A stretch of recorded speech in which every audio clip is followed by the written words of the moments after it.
सैयद,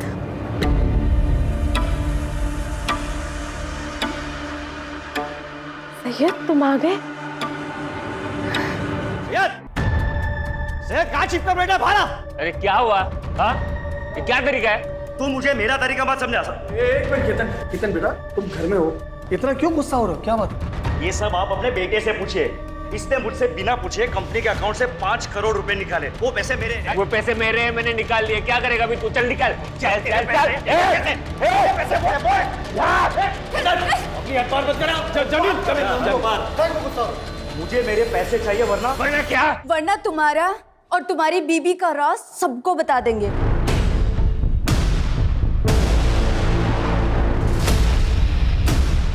कौन सा सच और क्या बोल रही हैं ये?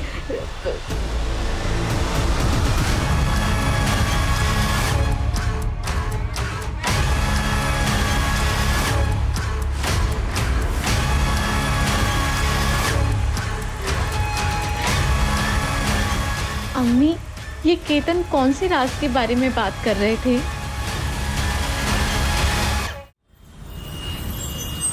मुझे सब पता है तू क्या करना चाहता है। अरे अम्मी, क्या गलत कह दिया हमने? एक बात बताओ, अच्छा खासा लड़का है वो, खुद की चक्की है उसकी, खुश रखेगा हमारी रुबैया को, देख लेना। बहन की खुशी की इतनी फिक्र होती तो 50 साल के बुढ़े का रिश्ता न लेकर आता तू।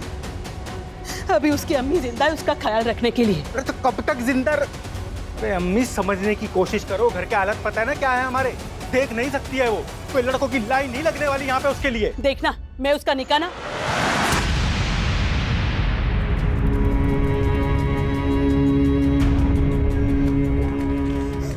भाईजान, आप बिल्कुल चिंता ना करें।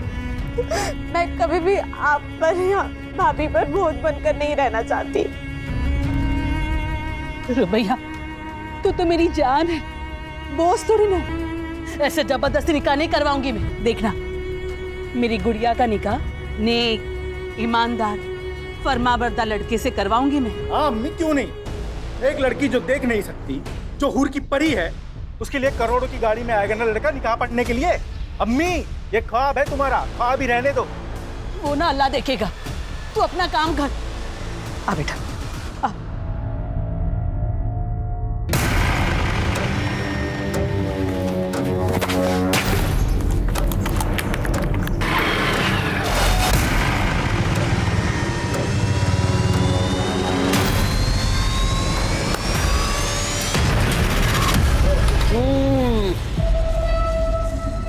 अरे होने वाले साले साहब, मसला कहाँ तक पहुंचा? आमिर भाई, बात ऐसी है कि अम्मी और रुबैया से बात की, लेकिन उन्होंने इनकार कर दिया। 50 साल के बुड्ढे के साथ तुम्हारी बहन का रिश्ता कैसे हो सकता है? यही ना? ये तुम लोगों ने अच्छा नहीं किया यूनुस। आमिर भाई, ऐसा है कि आप खामखामे नाराज हो रहे हैं। मैंने अपनी तरफ से पूरी कोशिश की जितनी कर सकता था। मैं अपनी बहन के साथ आपका जबरदस्ती निकाह नहीं पढ़वा सकता। चलता हूं मैं।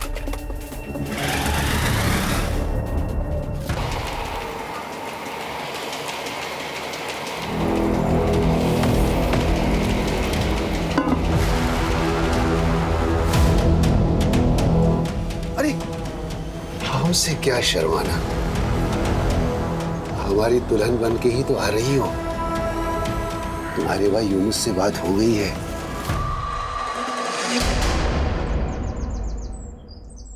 गुलरेज, कितना सुनना पड़ा हमको तुम्हारी वजह से, पता है? तो ऐसा काम करता ही क्यों है कि सुनना पड़े?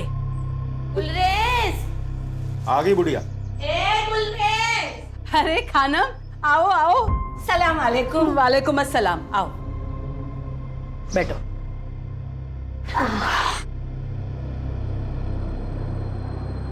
आराम से आराम से। खबर ही ऐसी थी कि अपने आप को रोक नहीं पाई। क्यों? तो भैया को फिर से शादी में गवाना है क्या? अरे गवाएंगे क्यों, हम सब मिलकर गाएंगे। ऐसा रिश्ता लेकर आई हूँ कि मना ही नहीं कर पाओगे तुम लोग। लड़का कौन है, क्या करता है और रिश्ता कहाँ से आया है वो तो बोलो खानम। अरे हजरतगंज के बहुत अमीर खानदानी लोग हैं। हाँ? उनका छोटा बेटा है सैयद, 35 साल का। पिछले साल उसकी बीवी का इंतकाल हो गया किसी बीमारी की वजह से। खैर, बड़ी मुश्किल से वो फिर से शादी के लिए माना है और मैंने अपनी रुबैया के बारे में सब बता दिया है कि बचपन में एक हादसे में उसकी आंखें चली गई है। उन्हें कोई एतराज तो नहीं है ना कि रुबैया देख नहीं सकती? ना ना मेरी जान, उन लोगों को कोई इतराज नहीं है। रुबैया बेटा, अल्लाह ने मेरी सुन ली।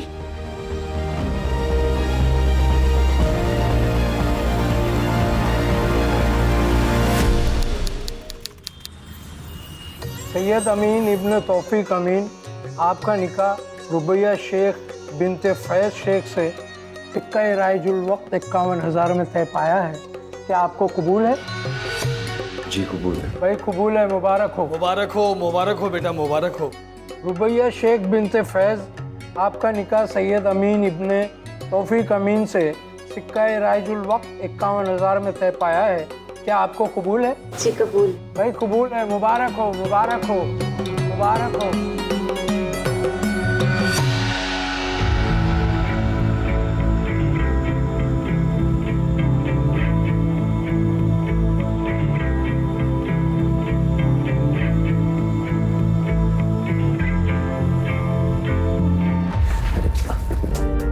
क्या कर रही हो? अभी टकराती। वो मैं इस कमरे की चीजों को पहचानने की कोशिश कर रही हूँ ताकि आगे जाके ठोकर ना लगे। आओ बैठो।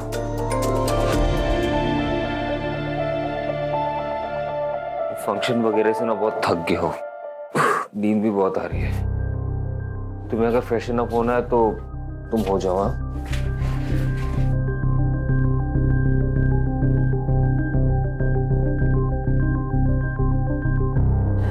आपसे एक बात पूछूं? आपको सच में कोई एतराज तो नहीं है ना कि मुझे दिखाई नहीं देता?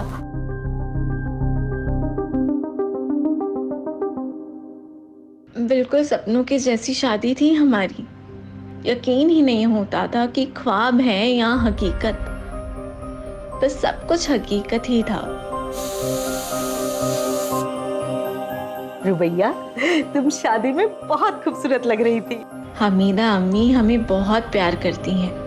उन्होंने कभी इस बात का एहसास ही नहीं होने दिया कि हम देख नहीं सकते कि हम लाचार हैं। शाजिया भाभी जो दुलार हमें देती थी, वैसा तो कभी हमें अपनी सगी भाभी से भी नहीं मिला। अब्बू और जमील भाईजान वैसे तो हमसे ज़्यादा बात नहीं करते, पर खाने की टेबल पर चुटकुले सुनाकर हमेशा हमें हंसाने की कोशिश करते हैं। लेकिन इन सब में सबसे ज़्यादा प्यार में अब्दुल मामू से मिलता है। जब भी आते हैं मेरे लिए गुड़ की बर्फी ज़रूर लाते हैं। हमारे शौहर सैयद एक नेकदिल इंसान है, कम बोलते हैं, पर मेरे लिए उनकी मोहब्बत हमें महसूस होती है। कुछ दिनों से शायद परेशान जान पड़ते हैं। उनकी अपने बिजनेस पार्टनर से कुछ कहा सुनी हुई है। अल्लाह से बस यही दुआ है कि सब ठीक हो जाए। सैयद, सैयद कहाँ छिपकर बैठा भाला? अरे क्या हुआ? हाँ, ये क्या तरीका है? तू मुझे मेरा तरीका मत समझा। एक मिनट केतन बेटा, तुम घर में हो, इतना क्यों गुस्सा हो रहे हो? क्या बात? ये सब आप अपने बेटे से पूछिए। इसने मुझसे बिना पूछे कंपनी के अकाउंट से 5 करोड़ रुपए निकाले। वो पैसे मेरे हैं। वो पैसे मेरे हैं, मैंने निकाल लिए। क्या करेगा अभी तू? चल निकल, चल चल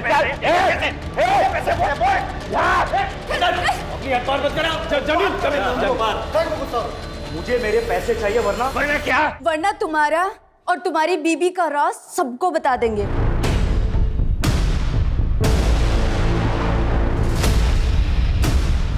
कौन सा सच और क्या बोल रही हैं ये?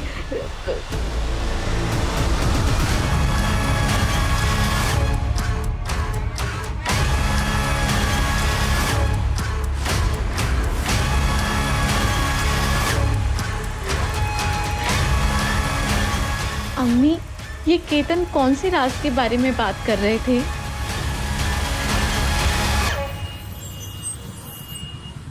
हाँ मेरे। अच्छा वहाँ भी नहीं है। अच्छा एक काम करना अमित, अगर सैयद तुम्हारे यहाँ आता है या तुम्हारी बात होती है उससे तो तुम फौरन हमें बताना। हाँ अब्बू, अमित के यहाँ भी नहीं है। ऐसे कहाँ जा सकते हैं? केतन से ना झगड़ा होने के बाद से उनका मूड बहुत खराब था। अम्मी, अम्मी मुझे तो बहुत डर लग रहा है। अरे डर क्यों रही है? सैयद मुड़ी है, वो वापिस आ जाएगा।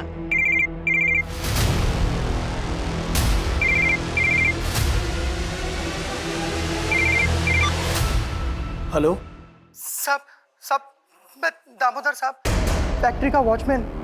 सैयद साहब यहाँ पे खून में लथपथ पड़े हैं साहब। क्या? ए साहब साहब सैयद साहब ये देखिए साहब।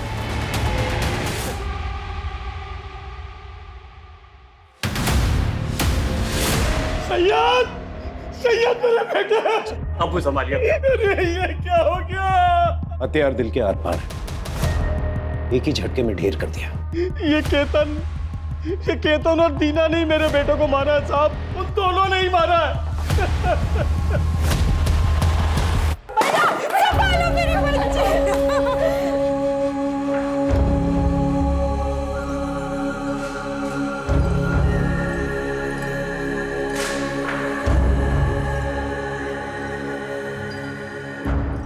उसने सैयद को धमकी दी थी कि अगर सैयद ने उसके पैसे वापस नहीं किए तो पता नहीं सैयद का कौन सा राज खोल देगा वो। मुझे मेरे पैसे चाहिए वरना क्या? वरना तुम्हारा और तुम्हारी बीबी का राज सबको बता देंगे। किस राज की बात कर रहा था? हमें कुछ समझ ही नहीं आया।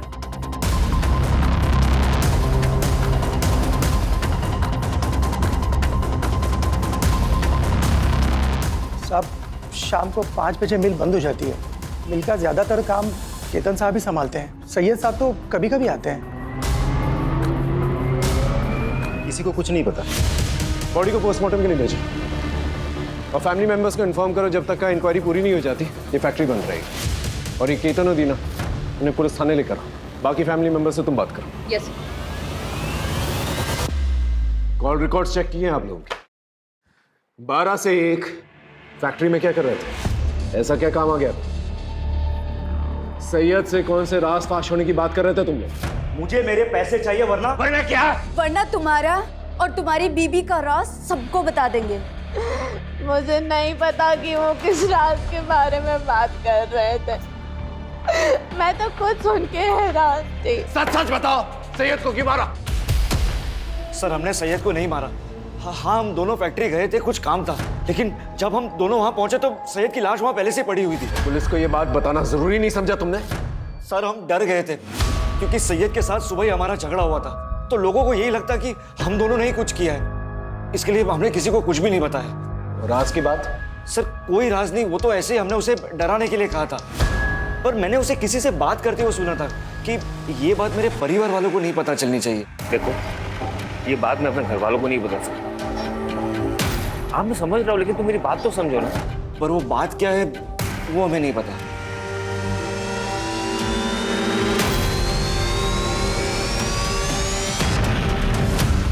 सैयद का फोन रात के 8 बजे बंद हुआ था लालगंज एरिया के आसपास, और सैयद के ऑटोप्सी रिपोर्ट के मुताबिक उसका खून हुआ रात के 9 बजे के आसपास। लेकिन सर केतन और दीना तो रात के 12 बजे आए थे फैक्ट्री में। सर ऐसा भी तो हो सकता है मारा कहीं और हो और बॉडी डंप करने यहाँ फैक्ट्री में आए हो। इतनी बड़ी बेवकूफ़ी वो नहीं कर सकते, क्योंकि वो जानते हैं अगर बॉडी मिल में मिलेगी तो सबसे पहले पूछताछ होनी से। लेकिन सर मुझे ये समझ में नहीं आ रहा है कि सैयद के बारे में केतन ऐसा क्या जानता है जो हमसे शेयर नहीं करना चाह रहा। एक काम करो अंकिता, रुबैया से जाके दोबारा पूछताछ करो, हो सकता है कोई इन्फॉर्मेशन निकले। Okay sir. अम्मी, अम्मी कहाँ है आप? अब्दुल मामा, शाजिया भाभी, हमें आपको कुछ बताना है, आप यकीन नहीं करेंगे। क्या हुआ रुबैया? जल्दी आए। क्या हुआ बेटा? अम्मी, सैयद जिंदा है। वो कल रात मुझसे मिलने आए थे। ऐसी बातें करके क्यों हमारा दिल जलाना चाहती हो रुबैया? रुबैया की बातों पर ध्यान मत दो, वो अभी होश में नहीं। नहीं अबू मैं सच कह रही हूँ, सैयद जिंदा है। वो कल रात को मुझसे मिलने आए थे। हाँ बेटी, हाँ बच्ची समझ रहा हूँ मैं। तुझसे बहुत प्यार करती थी, इसीलिए तुझे ऐसा लग रहा है। नहीं, आप लोग मेरी बात का यकीन क्यों नहीं कर रहे? सैयद जिंदा है। मैं सच कह रही हूँ, मेरे सैयद जिंदा है। ना ही मैं झूठ बोल रही हूँ, ना ही मैं पागल हूँ मैडम। मेरे सैयद जिंदा है। वो रात को मुझसे मिलने आए थे और देखना आज भी आएंगे। आपको जल्दी मेरी बातों पे यकीन हो जाएगा। मेरे सैयद जिंदा है। अब मैं इसे कैसे यकीन दिलाऊं कि इसका सैयद अब इस दुनिया में नहीं। देखिए, मैं समझ सकती हूँ कि पति के जाने का इन पर गहरा असर हुआ है। आप जल्दी इन्हें अच्छे से थेरेपिस्ट को दिखाइए। मेरे सैयद,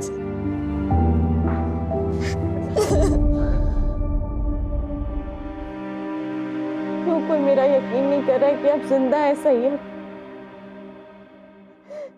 कहीं ये मेरी कोई गलतफहमी तो नहीं? नहीं, मैंने महसूस किया है आपको। मुझे सबको साबित करना ही होगा कि आप जिंदा हैं।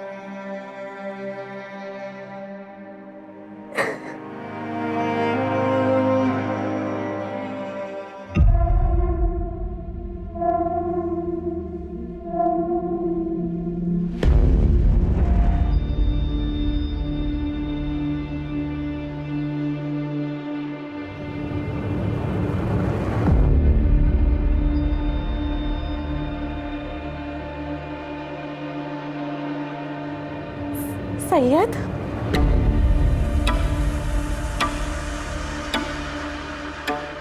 सैयद तुम आ गए?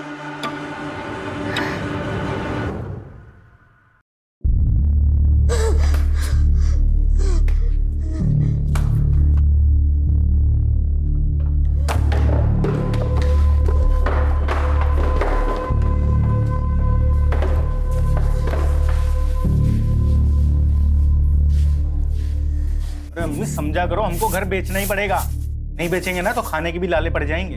दुकान बंद हो गई है तो दूसरा काम कब मिलेगा उसका कुछ पता नहीं है। रुबैया का फोन है। हाँ रुबैया, बोल मेरी बच्ची, तू ठीक है ना? अम्मी, मैं आप लोगों के यहाँ पे थोड़े दिन हरदोई रहना आना चाहती हूँ। यूनुस भाई को कहिए ना कि मुझे लेने आएंगे। हम नहीं जाएंगे, लखनऊ से वापस आने में पूरा दिन चला जाता है हमारा। कोई बात नहीं, मैं खुद ही आ जाऊंगी। आप उस यूनुस भाई को कहिए ना कि मुझे बस स्टॉप पे लेने आ जाए।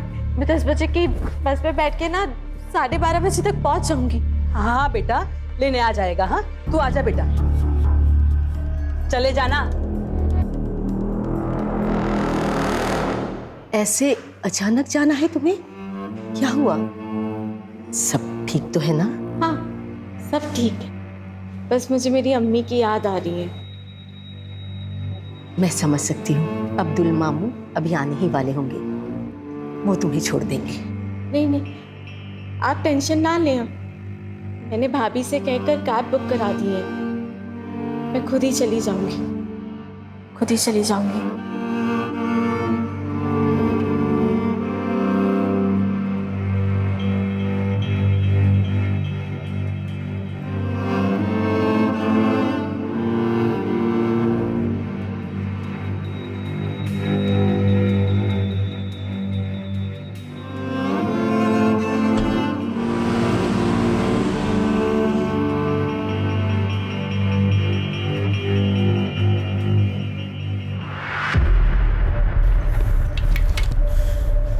जरूरत थी क्या ऐसे यहाँ पे आने की?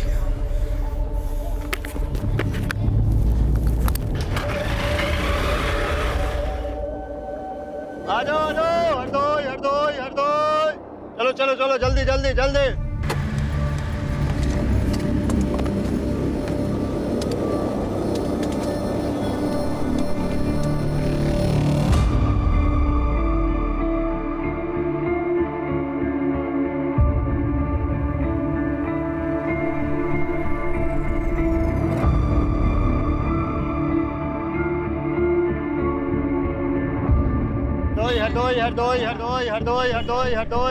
हरदोई। आ जाएंगे मैम? ये बस हरदोई जाएगी। हाँ जी, आइए।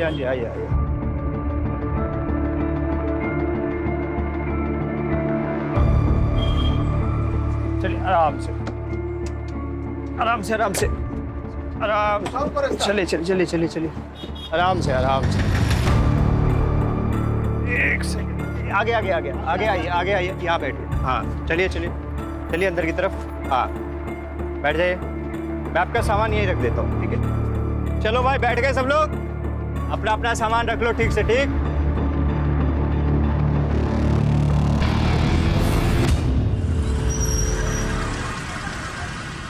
हाँ हाँ आदाब गुलरेज बहन, रुबैया पहुंची क्या? हम लोग बहुत देर से कोशिश कर रहे हैं, उसका फोन बंद आ रहा है। मैंने यूनुस को भेजा है बस स्टॉप पे लेने के लिए, लेकिन उसे भी काफी वक्त हो गया है। हो सकता है बस छूट गई हो, दूसरी बस में हो। अल्लाह करे ऐसा ही हो, आए तो फोन करवा देना। जी जरूर। अम्मी हमें रुबैया को अकेला भेजना ही नहीं चाहिए था। अम्मी अरे हम तो कब से बस स्टॉप पे खड़े होकर रुबैया को ढूंढ रहे हैं घंटों से, वो कहीं मिली नहीं। ना वो 10 बजे वाली बस में थी ना वो 2 बजे वाली बस में। अम्मी हमको लग रहा है रुबैया हरदोई पहुंची नहीं है।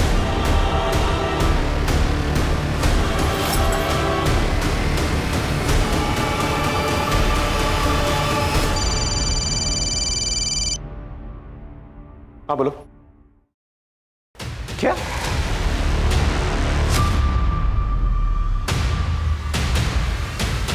रुबैया मिसिंग? कहाँ चली गई मेरी बच्ची? पता नहीं क्यों उसे यकीन था कि सैयद जिंदा है और वो उसे रात में मिलने आता है।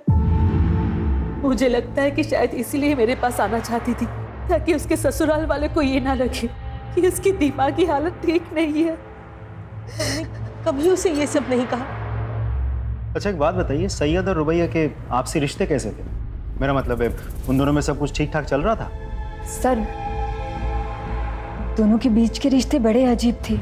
सैयद रुबैया से हमेशा एक दूरी बनाए रखता था, कभी बात भी नहीं करता था उससे। पर रुबैया हमेशा कहती थी कि कमरे में वो बड़े प्यार से रहता है। सर मुझे ये बात बड़ी अजीब लगती थी।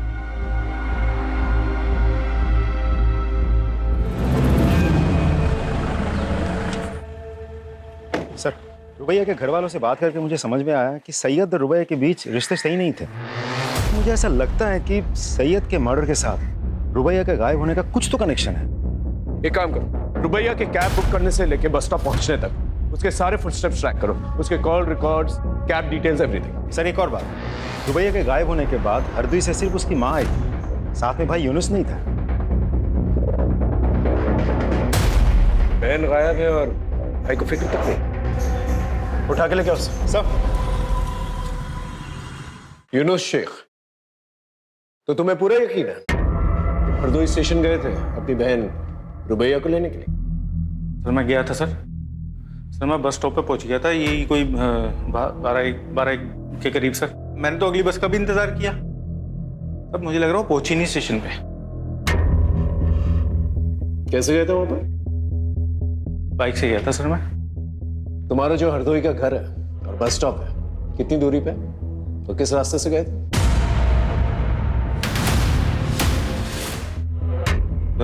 दूरी तो सर यही कोई 10 किलोमीटर की दूरी पे है सर। और फिर आता है सबसे पहले राउदी चौक आता है और फिर उसके बाद एक बड़ी सी बाजार आती है सर, उसके बाद बस स्टॉप। नहीं सर उससे पहले ही एक बड़ा सा आम का बाग भी आता है, उसके बाद आता है 2 किलोमीटर की दूरी पे है बस स्टॉप। ठीक है जाओ, लेकिन जब भी बुलाएंगे वापस आना। आ जाऊंगा सर। अंकिता, रुबैया के घर से लेके बस स्टॉप तक जितने भी होटल्स, मोटल्स, ढाबे हैं वहां पर जाकर पता करो और रुबैया के सारे डिटेल्स जो है आसपास के पुलिस स्टेशन भेजो। रुबैया का फोन 8 बजे से एक्टिव था, पता करो किस किस से बात की इसने। और ये रुबैया का भाई यूनुस सितंबर 15 को 10 से 4 के बीच में इसने किस किस से बात की, किस किस के साथ मैसेजेस एक्सचेंज किए, पता करो सब।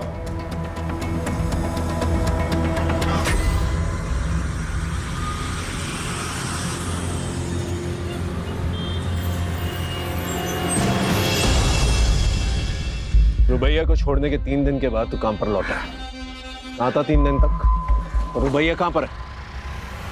बोल। कौन रुबैया? ये गांव गया था, बाप बीमार है, आप फोन करके पता कर लो। और रही इस लड़की की बात, मैंने उसको बस में छोड़ा, वो बस में बैठी और मैं वहां से चला गया। तूने उसे बस में बैठते हुए देखा था? साहब मैडम को दिखाई नहीं देता था, इसलिए वहाँ पे तब तक मैं रुका रहा जब तक वो बस में बैठ नहीं गई। वो खिड़की की तरफ बैठी थी। लेकिन साहब आप लोग मुझसे क्यों पूछ रहे हैं ये सब? मैंने कुछ नहीं किया। हो सकता है तू कुछ नहीं जानता, लेकिन रुबैया तब से गायब हुई है जब से तेरी गाड़ी में बैठी है। सर इसके बाद भी मेरी बुकिंग थी, आप चेक कर लीजिए। जब तक का ये केस सॉल्व नहीं हो जाता ना, तेरी ये गाड़ी जो है ना हमारी कस्टडी में रहेगी। जा और शहर छोड़कर जाने की कोशिश मत करना। गाड़ी कस्टडी में।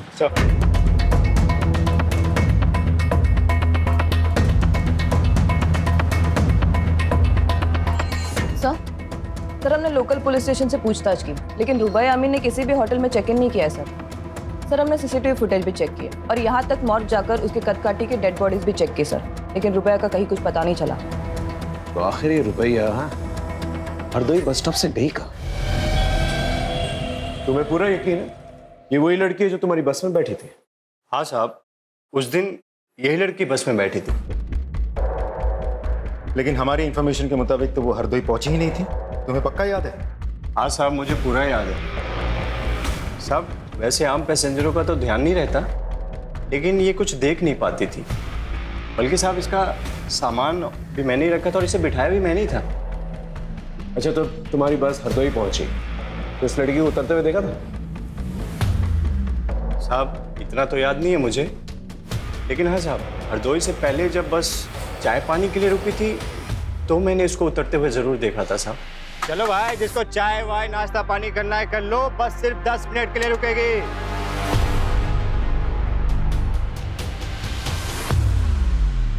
अच्छा, इस लड़की को दोबारा बस पे चढ़ते हुए देखा था आपने? हाँ सर, हमने देखा था।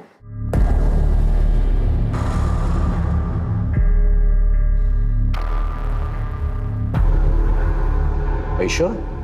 श्योर। ठीक है, आप जा सकते। इसका मतलब रुबैया हरदोई पहुंची, लेकिन अपने घर तक नहीं पहुंची। घर नहीं पहुंची मतलब रुबैया का भाई यूनुस नहीं तो कुछ? कोई है?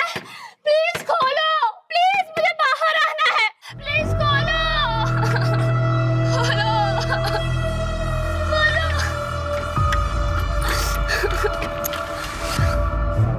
जरा से भी चालाकी करने की कोशिश की ना। मेरी हालत की तरह मत करना प्लीज। तैयार करके लेके आ। झूठ बोलता है? हाँ, तेरे कॉल रिकॉर्ड चेक किया हमने, तू हरदोई बस स्टॉप गया ही नहीं था। क्यों नहीं गया था? रुबैया को घर लाने क्यों नहीं गया था? कर गया था सर मैं। तो मेरी बीवी है ना बानो, तो रोज लड़ती थी रुबैया की वजह से, और इस बात ने मुझे धमकी दी थी, बोला था कि अगर रुबैया घर में आई ना तो घर छोड़ के चली जाएगी। क्या करता सर मैं? नहीं गया फिर।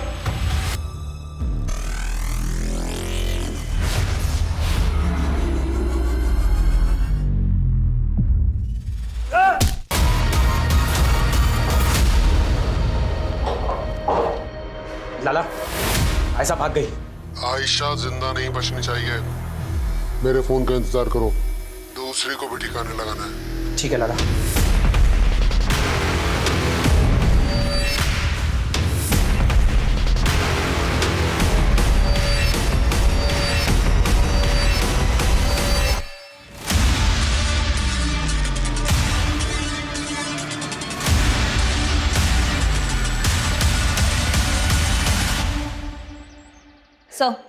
सर हमने रुबैया के ससुराल वाले की सीडीआर चेक की सर, उनमें से 15 सितंबर को सैयद का भाई जमील, उसकी लोकेशन रुबैया के लोकेशन से मैच हो रही है। राजीव, इस जमील को उठा के लेके आओ।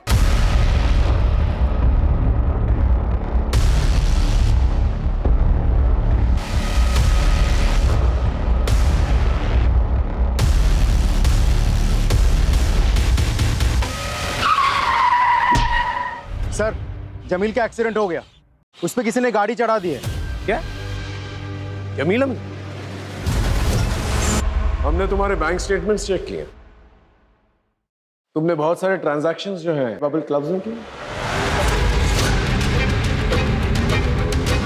पहले हमें ये लगा कि शायद तुम हॉलिडे मनाने के लिए अपनी बीवी के साथ इस क्लब में जाते, लेकिन जब हमने क्लब में फोन किया तो पता चला तुम वहां अपनी बीवी के साथ नहीं बल्कि सैयद के साथ वहां जाते थे।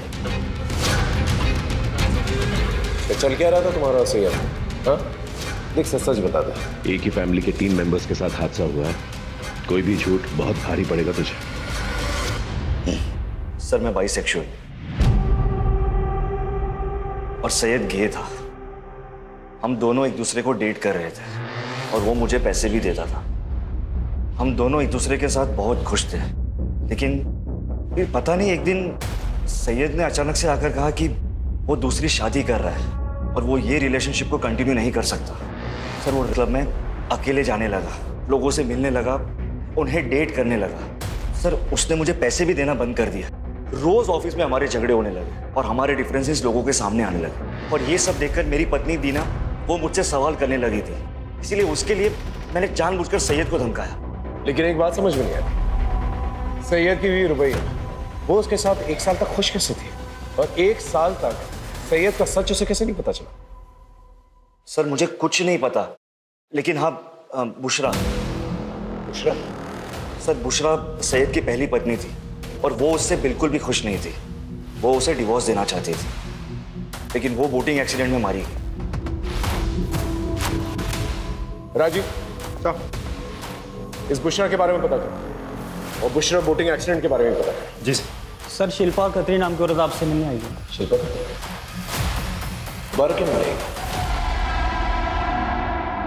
यस मिस खत्री बोली। सर वो शायद रुबैया दोबारा बस में चढ़ी ही नहीं थी। क्या? लेकिन पहले तो आपने कहा था आपने उसे बस पे चढ़ते हुए देखा था। सर जब हमने उसे देखा था ना, तब हम थोड़ा नींद में थे, लेकिन कल हमें याद आया कि जो लड़की बस में चढ़ी थी उसके हाथ में वो छड़ी क्या बोलते हैं उसे? Blind walking stick. हाँ वो नहीं थी। मिसेस खत्री, वो चाय की दुकान याद है जहां पर बस रुकी थी? हाँ सर, देखा था इस लड़की को यहाँ, उधर बैठी थी सर। हाँ मैडम, क्या लेंगी, चाय या ठंडा? भैया 1 कप चाय दे दीजिए। ठीक।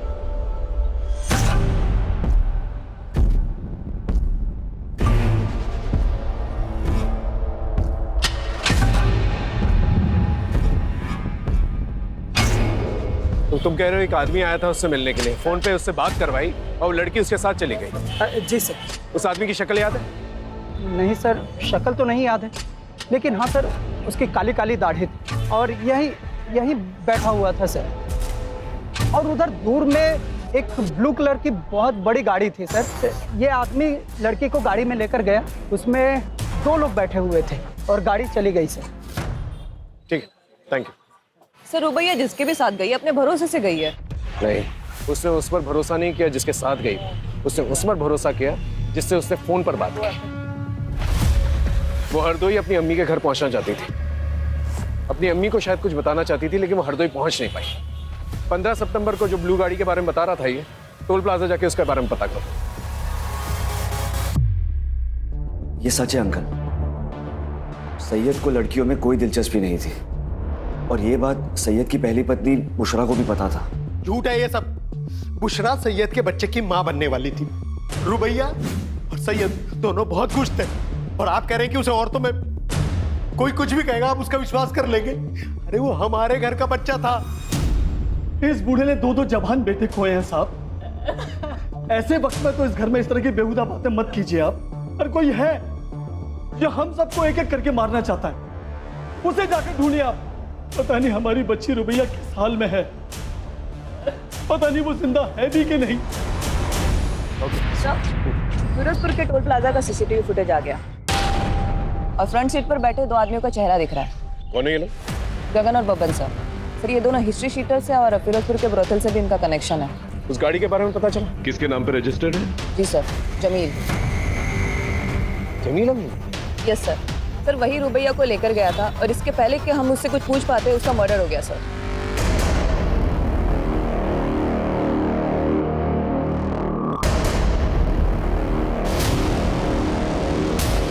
Hello police station. एक और लाश।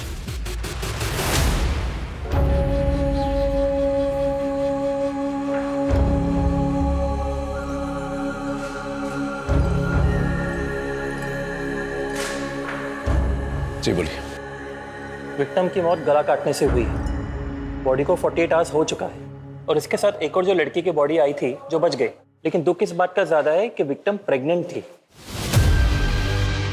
Pregnant? She was 2 months pregnant. लेकिन ये कैसे हो सकता है?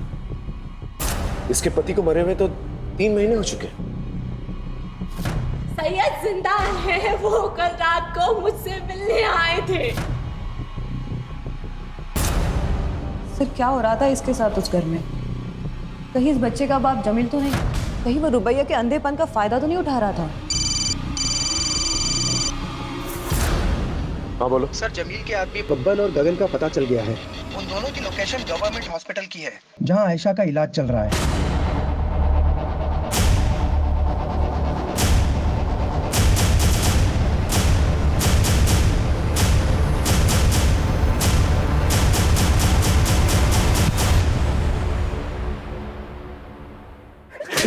किसने कहा था उसे मारने के लिए? किसके कहने पे मारा? बोल। सर हम तो दल्ले सर, कोटे पे लड़कियों का सौदा करते। ऐसा वहां से भाग गई थी, बहुत साड़ी बनती थी सर। बोल। रही बात रुबैया की, रुबैया को जमील भाई लेकर आए थे, उन्होंने उसको पकड़ा सर, उन्होंने मारा होगा, हमने कुछ नहीं किया, यकीन कीजिए। कोठे पे ले जाकर क्यों मारा? कोटा किसका है? कोठा किसका है? बोल। कोटा जमील भाई और लाला का है। लाला कौन? कौन लाला? कौन लाला? बोल। लाला यानी अब्दुल मामू का।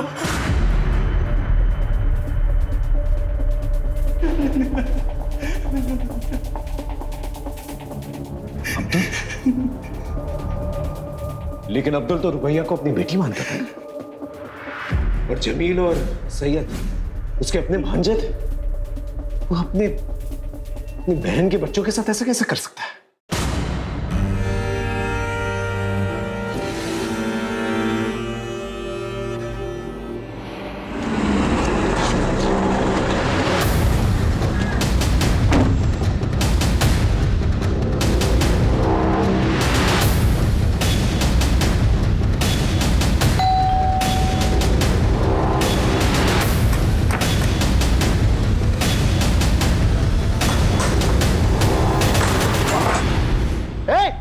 गर्दन पर गोली लगी है, हॉस्पिटल लेके जाओ। सर लेकिन अब्दुल ये सब करेगा ही क्यों? और इन सब में जमील कैसे फंस गया? सर, क्या चल रहा है मुझे कुछ समझ में नहीं आ रहा है, अजीब पहेली है। सैयद की पहली बीवी बुशरा, वो भी प्रेग्नेंट थी ना सर, और उसकी मौत बोटिंग एक्सीडेंट में हुई थी। सबका जवाब हमें इस हार में मिलेगा। सर सन 2020 में भी भूषण अमीन ने अपने पति और ससुर के खिलाफ रिपोर्ट लगाई थी। ये देखिए रिपोर्ट। सैयद के खिलाफ तो कंप्लेन समझ में आती है, लेकिन तौफीक अमीन के खिलाफ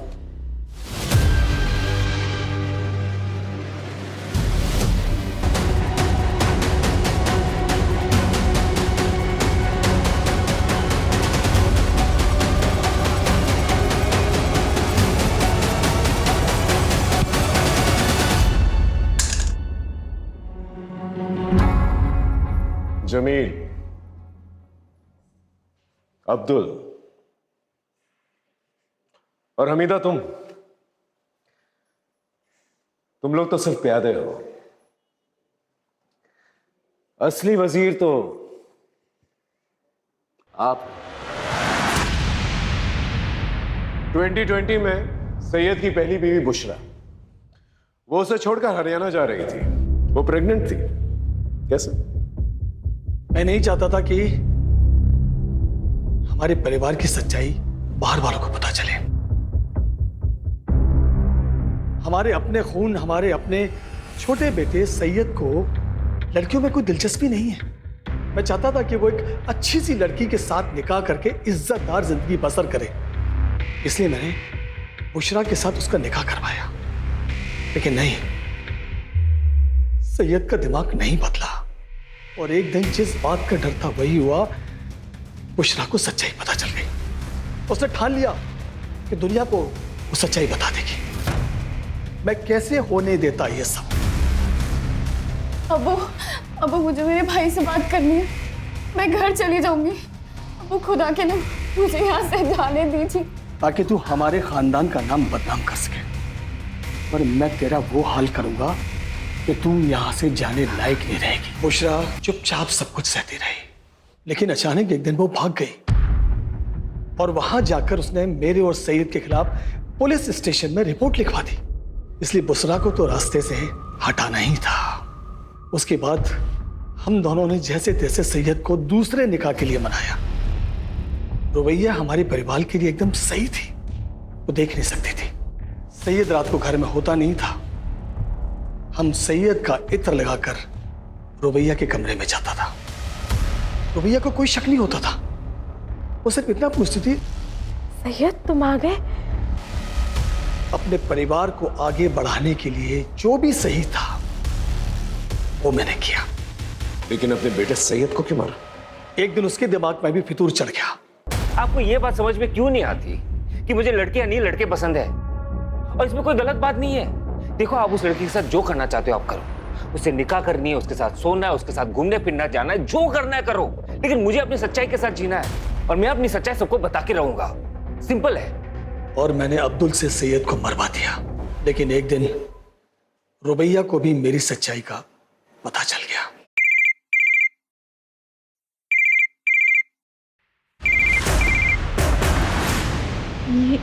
ये रिंगटोन तो अब्बू के फोन की है।